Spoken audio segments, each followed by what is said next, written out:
मकर संक्रांतीचा सण हा सौभाग्यवती स्त्रियांसाठी खूप खास मानला जातो। या दिवशी अनेक महिला साजशृंगार करतात, कारण प्रत्येक महिलेला स्त्रीला छान असं तयार व्हायला नटायला खूप आवडतं। आणि मकर संक्रांती सणाप्रमाणेच आपल्या हिंदू धर्मात असे अनेक सणवार आहेत की ज्या दिवशी महिलांना खूप छान तयार व्हायला आवडतं, जसे की वटपौर्णिमा असेल, नागपंचमी असेल, असे अनेक सण आहेत। असे सणवार जवळ आले की आपल्यासारख्या सर्व स्त्रियांना प्रश्न पडतो की आपण या दिवशी कोणत्या रंगाची साडी नेसायची किंवा कोणत्या रंगाची साडी खरेदी करायची, कोणते शुभ रंग आहेत। तर आजच्या व्हिडिओमध्ये मी तुम्हाला मकर संक्रांत सोडून किंक्रांत, हळदी कुंकू आणि बोरन्हाण या दिवशी कोणत्या रंगाची साडी घालावी, त्याचबरोबर नव्या नवरीचा पहिला तिळवा असेल तर तिला कोणत्या रंगाची साडी घ्यावी, कारण अशा प्रकारचे प्रश्न आपल्याला अनेक जणांनी कमेंटमध्ये विचारलेले आहेत। कारण या आधी आपण एक साडीवरती व्हिडिओ बनवला होता आणि त्याखाली बऱ्याच कमेंट्समध्ये अशा प्रकारचे प्रश्न विचारले गेले, त्यामुळे मी त्या प्रश्नावरती व्हिडिओ बनवण्याचा प्रयत्न केला आहे, जेणेकरून सर्वांनाच त्याची माहिती मिळेल। त्याचबरोबर भरपूर जणांनी मला हा प्रश्न विचारलेला आहे की मी तुम्हाला सांगितलं होतं की मकर संक्रांतीला काळ्या रंगाची साडी आपण यावर्षी घालू शकत नाही, तर अनेक जणांनी विचारलेलं आहे की मकर संक्रांत सोडून किंक्रांतीला, हळदी कुंका दिवशी किंवा बाळाचं बोरन्हाण असेल तर त्या दिवशी आम्ही काळ्या रंगाची साडी घालू शकतो का। तर या प्रश्नाचं उत्तर सुद्धा तुम्हाला या व्हिडिओमध्ये नक्की मिळेल, त्यासाठी हा व्हिडिओ शेवटपर्यंत पहा। त्यापूर्वी आपल्या चॅनेलवरती नवीन असाल तर अन्वीज मराठी कॉर्नर या चॅनेलला सबस्क्राइब करायला विसरू नका। लगेच आपण आजच्या व्हिडिओला सुरुवात करूया। आपल्या हिंदू धर्मात काळा रंग हा अशुभ मानला जात असला तरी आपण प्रत्येक वर्षी मकर संक्रांतीला काळ्या रंगाचेच कपडे घालत असतो किंवा स्त्रिया आवर्जून त्या दिवशी काळ्या रंगाचीच साडी घालत असतात, कारण संक्रांतीच्या वेळेस काळ्या रंगाला विशेष महत्त्व असते। कारण संक्रांत हा असा एकमेव सण आहे की या दिवशी आपण काळे कपडे आवर्जून घालत असतो आणि बऱ्याच जणांना काळ्या रंगाचे कपडे घालायला सुद्धा खूप आवडतं, त्यामुळे प्रत्येक संक्रांतीला काळा रंग हा परिधान केला जातोच।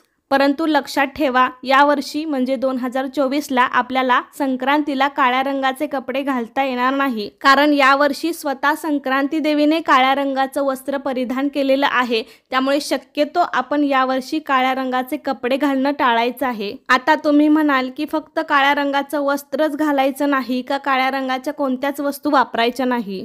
तर आपण बघा, अगदी पूर्वीपासून ज्या रंगावरती संक्रांत आलेली आहे त्या रंगाचं शक्यतो काहीच वापरत नाही, म्हणजे तो रंग पूर्णपणे आपण वर्ज्य करत असतो। म्हणजे आपल्या रूढी परंपरेनुसार सांगायचं झालं तरी पहिल्यापासून आपण ज्या रंगावर संक्रांत आलेली आहे त्या रंगाचं शक्यतो काहीच वापरत नाही। त्यामुळे संक्रांतीच्या दिवशी तरी तुम्ही काळ्या रंगाच्या गोष्टी खरेदी करणं किंवा काळ्या रंगाची साडी नेसणं, काळ्या रंगाचे कपडे घालणं अशा गोष्टी शक्यतो करू नका। आता अनेक जणांना अशा काही गोष्टी पटत नसतात किंवा मान्य नसतात, पण आपला कोणावरही आग्रह नाही। ज्यांना पटतंय त्यांनी घ्यावं, ज्यांना पटत नाही त्यांनी सोडून द्यावं। पण पहिल्यापासून म्हणजे पूर्वीपासून आपण मकर संक्रांत ज्या रंगावरती आलेली आहे त्या रंगाचा शक्यतो काहीच वापरत नाही। तर आता मी मगाशीच सांगितलं की आपल्याला अनेक जणांनी प्रश्न विचारला होता की मकर संक्रांतीला काळ्या रंगाची साडी सोडून इतर दिवशी आम्ही काळ्या रंगाची साडी घालू शकतो का। तर हो, मकर संक्रांतीचा दिवस सोडून मकर संक्रांतीच्या दुसऱ्या दिवशी म्हणजे किंक्रांतीला किंवा तुम्ही ज्या दिवशी हळदी कुंकू करणार असेल त्या दिवशी किंवा बाळाचं बोरन्हाण असेल त्या दिवशी तुम्ही काळ्या रंगाची साडी नक्कीच घालू शकता। कारण संक्रांतीचा सण हा आपण 3 दिवसाचा जरी मानत असलो तरी तो रथसप्तमीपर्यंत चालतो। म्हणजे संक्रांतीच्या दिवशी किंवा किंक्रांतीला तुमचं हळदी कुंकू राहिलं असेल, बाळाचं बोरन्हाण करायचं राहिलं असेल तर त्यांनी रथसप्तमीपर्यंत कधीही करू शकता आणि त्या दिवशी मात्र तुम्ही काळ्या रंगाची साडी किंवा काळ्या रंगाचे कपडे नक्कीच घालू शकता। फक्त आपण मकर संक्रांतीला हळदी कुंकाचा कार्यक्रम ठेवला असेल किंवा मकर संक्रांतीच्या दिवशी आपण जेव्हा मंदिरामध्ये ओसायला जातो तेव्हा मात्र आपण काळ्या रंगाची साडी घालायची नाही संक्रांतीच्या दिवशी। पण इतर दिवशी तुम्ही किंक्रांतीला किंवा बाळाचं बोरन्हाण ज्या दिवशी करायचं असेल त्या दिवशी मात्र काळ्या रंगाचे कपडे घालू शकता। मग आता तुम्हाला वाटेल की संक्रांतीच्या दिवशी कोणत्या रंगाची साडी घालायची, तर यावरती आपण एक वेगळा व्हिडिओ बनवलेला आहे, त्यामध्ये मी साड्यांचे शुभ रंग सुद्धा तुम्हाला सांगितलेले आहेत। तो व्हिडिओ आपल्या चॅनेलवरती आहे, खाली डिस्क्रिप्शन बॉक्समध्ये लिंक दिली जाईल, तो तुम्ही जाऊन पाहू शकता, त्यामध्ये मी सर्व माहिती दिलेली आहे। त्याचबरोबर अनेक जणांनी आपल्याला हा सुद्धा प्रश्न विचारलेला आहे की ज्या मुलींची पहिली संक्रांत आहे, म्हणजे ज्या मुलींचं नवीन लग्न झालेलं आहे, ज्यांचा पहिला तिळवा आहे, त्या मुलीला माहेरी आल्यावरती कोणत्या रंगाची साडी द्यायची।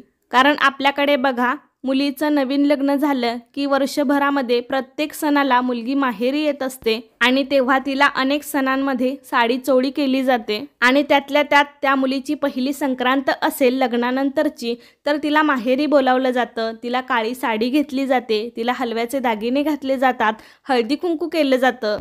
पण या दिवशी विशेष करून तिला सुद्धा काळी साडी घेतली जाते। पण यावर्षी मग संक्रांत काळ्या रंगावरती आहे, मग मुलीला कोणत्या रंगाची साडी घ्यायची? तर तुम्ही काळ्या रंगाची सोडून इतर कोणत्याही रंगाची साडी घेऊ शकता। त्यातल्या त्यात शुभ रंग सांगायचे झाले तर डार्क रंगाच्या म्हणजे हिरवा, पिवळा, लाल, गुलाबी अशा रंगाच्या साड्या सुद्धा तुम्ही तिला घेऊ शकता। त्या व्यतिरिक्त तुम्ही पोपटी, केशरी, चिंतामणी कलर अशा प्रकारच्या साड्या सुद्धा तुम्ही घेऊ शकता। फक्त काळ्या रंगाची सोडून इतर साड्या तुम्ही घेऊ शकता। प्रत्येक रंगाचं असं वेगळं वेगळं महत्त्व आहे। प्रत्येक रंग आपल्याला एक वेगळी ऊर्जा प्रदान करत असतो। पण कसं संक्रांतीच्या दिवसांमध्ये वातावरणामध्ये थोडी थंडी असते, त्यामुळे आपण थोडे गडद रंगाचे कपडे घातले तर बाहेरची उष्णता ते शोषून घेतात आणि आपले शरीर उबदार ठेवतात। त्यामुळे शक्यतो या दिवशी गडद रंगाचे कपडे घालायचे। म्हणजे आपण नेहमी कसं संक्रांतीला काळ्या रंगाचे कपडे घालतो, कारण आपलं थंडीपासून संरक्षण व्हावं म्हणून शक्यतो आपण काळ्या रंगाचे कपडे घालत असतो। पण यावर्षी काळा रंग नाही तर तुम्ही गडद रंगाच्या साड्या किंवा गडद रंगाचे कपडे सुद्धा घालू शकता। त्याचबरोबर बांगड्यांबद्दल सांगायचं झालं तर शक्यतो बांगड्या कोणत्याही धातूच्या न घालता काचेच्या बांगड्या घालाव्यात। म्हणजे लग्न झाल्यावर सुवासिनी स्त्रियांनी तरी काचेच्या बांगड्या घालाव्या। दररोज 2-2 तरी बांगड्या घातल्या पाहिजेत काचेच्या। नसेल जमत तरी आपण अशा सणासुदीच्या दिवसांमध्ये तरी अवश्य घालाव्या, कारण काचेच्या बांगड्या जास्त शुभ मानल्या गेल्या आहेत। त्यातून होणारा खळखळ आवाज तो एक सकारात्मक ऊर्जा प्रदान करत असतो। त्यातल्या त्यात हिरवा रंग हा बांगड्यांसाठी जास्त शुभ आहे। हिरवा रंग हा सौभाग्याचं प्रतीक मानला जातो, कारण नव्या नवरीला लग्नामध्ये हिरवा चुडा घातला जातो। त्यामुळे शक्यतो तुम्ही हिरव्या रंगाच्या बांगड्या घाला आणि नसेल जमत तर तुम्ही काचेच्या दुसऱ्या कोणत्याही रंगाच्या बांगड्या घालू शकता। फक्त काळ्या रंगाच्या बांगड्या सोडून तुम्ही इतर रंगाच्या बांगड्या घालू शकता। पण संक्रांतीच्या दिवशी बांगड्यांच्या मागे आपल्याला लाखेचा चुडा घालायला विसरायचं नाही, कारण लाखेच्या चुड्याला संक्रांतीच्या दिवशी अनन्यसाधारण असं महत्त्व असतं। अखंड सौभाग्याचा वसा घेण्यासाठी या दिवशी महिला लाखेचे चुडे घालतात। त्यामुळे तुमच्या भागामध्ये जर लाखेचा चुडा मिळत असेल तर तो तुम्ही त्या दिवशी नक्कीच घाला। तर अशा प्रकारे आजच्या व्हिडिओमध्ये मी तुम्हाला तुमच्या प्रश्नांची उत्तरे देण्याचा प्रयत्न केला। कसा वाटला तुम्हाला आजचा व्हिडिओ मला नक्की सांगा। आवडला असेल तर लाईक करा, जास्तीत जास्त लोकांपर्यंत शेअर करा आणि असे छान छान व्हिडिओज पाहण्यासाठी आजच आपल्या चॅनेलला सबस्क्राईब करा। धन्यवाद।